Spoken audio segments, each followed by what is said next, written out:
You compared the specs. You read the reviews. You picked the pellet grill with the highest rating on Amazon. And you still bought the wrong one. Because the one spec that actually matters isn't listed on any box in the grill aisle at Home Depot. It's the controller. Every pellet grill sold in 2026 says PID controller somewhere on the packaging.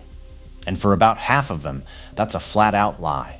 A real PID controller samples the temperature probe dozens of times per second, adjusts the auger and the fan in real time, and holds your set temp within 5 degrees.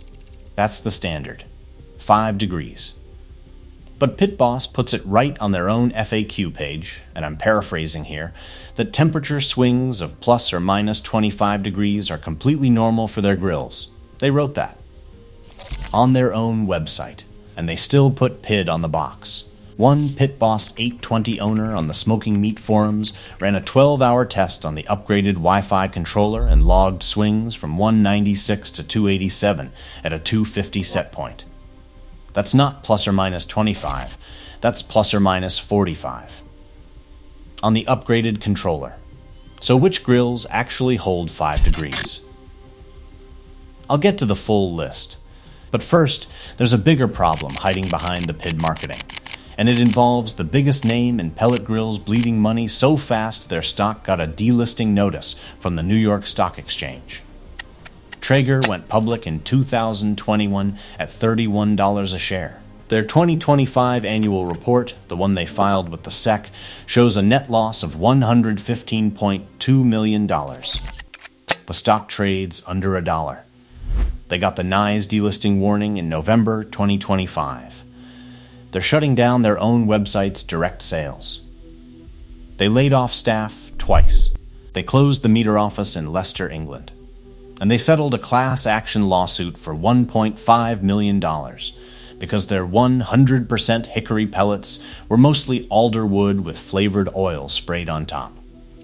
Meanwhile, about 70 of their former Costco Roadshow brand ambassadors filed a wage lawsuit.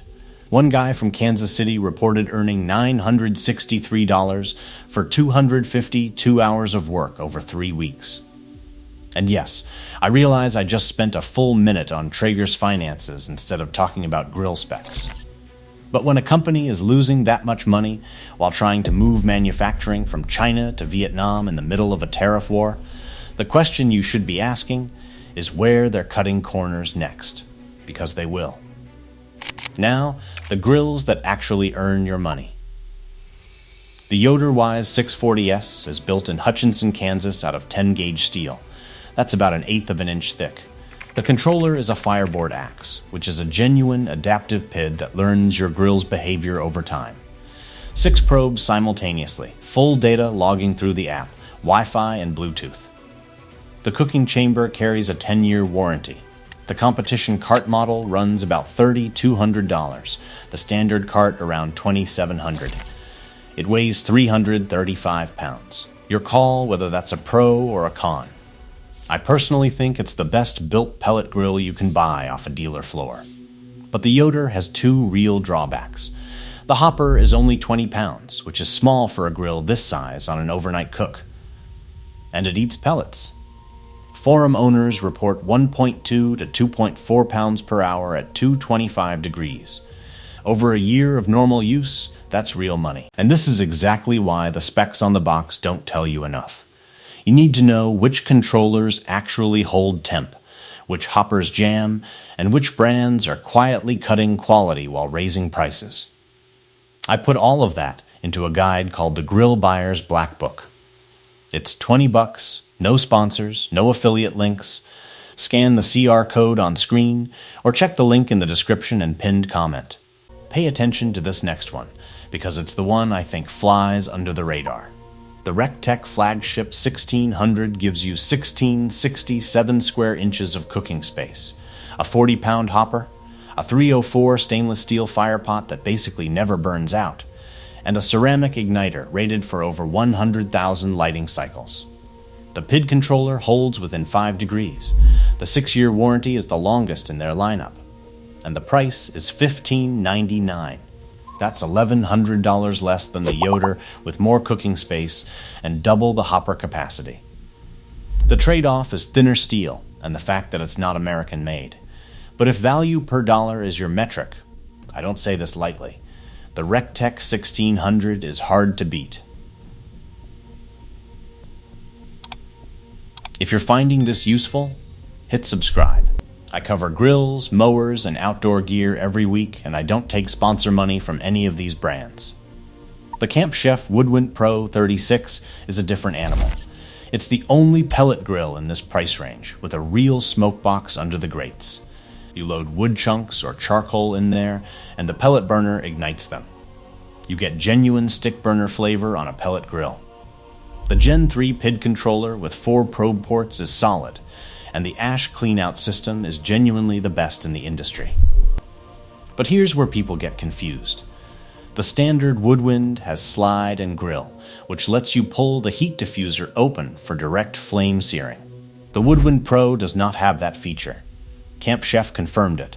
So if you're buying the Pro specifically for searing, you're buying the wrong one. For the people who want the absolute best smoke flavor from a pellet grill and don't mind waiting, Star Grillz in Conroe, Texas hand welds every unit from 3/16" American steel.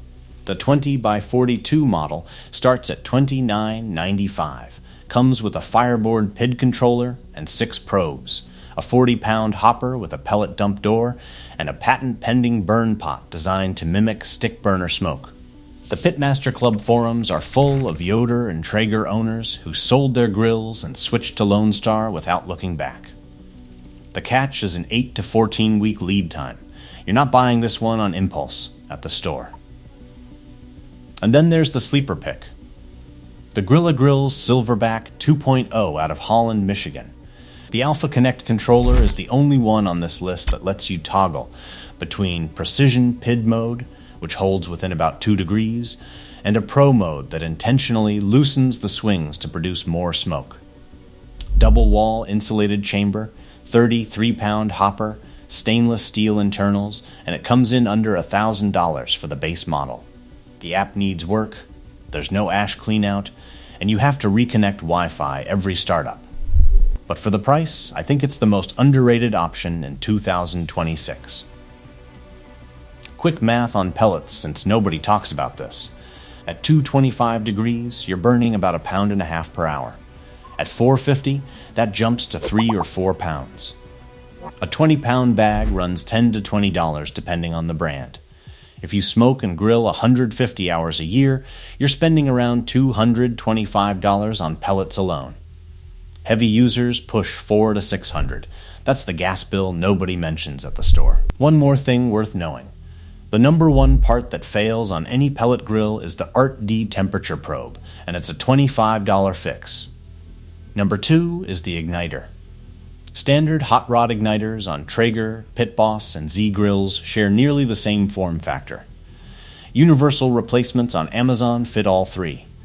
Ceramic igniters on Yoder, Recteq, Camp Chef, and Lone Star grills last dramatically longer. And if you've had a grill refuse to ignite, 9 times out of 10 it's wet pellets jammed in the auger tube, not a broken part.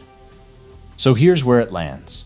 If you want the best build and don't mind the price, Yoder YS640S. If you want the best value in a premium grill, Recteq Flagship 1600. If smoke flavor matters most and you can wait, Star Grillz.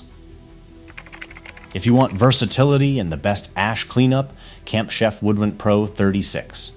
If you're on a budget and want real PID, Grilla Silverbac 2.0. And skip anything that swings 25 degrees and calls it a feature. YouTube thinks you'll like one of these 2 videos, so click whichever one grabs you. And if you made it to the end, hit subscribe.